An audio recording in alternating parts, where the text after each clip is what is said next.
komputer itu bisa memahami dan menjalani perintah yang kita tulis.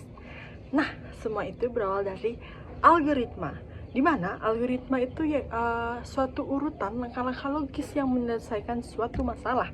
Jadi, sebelum kita membuat program komputer, kita juga harus tahu bagaimana cara berpikir kritis dan sistematis. Nah, algoritma inilah yang menjadi dasar dari setiap program yang kamu lihat atau gunakan setiap hari.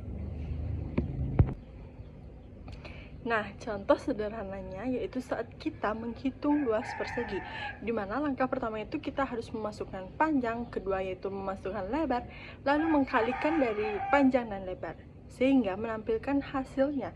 Nah, di mana proses ini itu mempunyai input, proses, ataupun output.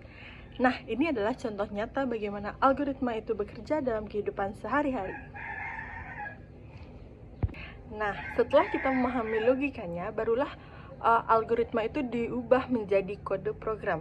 Nah, di sini kita masuk ke tahap coding menggunakan bahasa pemrograman yang kita belajar menggunakan Python, di mana Python itu adalah bahasa yang mudah dipahami, cepat, dan bisa digunakan di berbagai situasi sistem operasi. Nah, misalnya yaitu algoritma sederhana yang kita bisa ubah menjadi program Python seperti menghitung luas persegi panjang, di mana kita memasukkan rumus luas dan kali panjang. Nah, selain itu juga hanya dengan beberapa kode, komputer itu bisa menjalankan logika yang sebelumnya kita buat di atas kertas. Jadi, algoritma adalah suatu rancangan logika, sedangkan coding adalah cara kita menerjemahkan logika itu ke bahasa komputer. Nah, dimana dengan memahami keduanya, kita itu nggak hanya bisa menulis program, tetapi juga kita bisa berpikir terstruktur, efisien, dan kreatif dalam menyelesaikan masalah.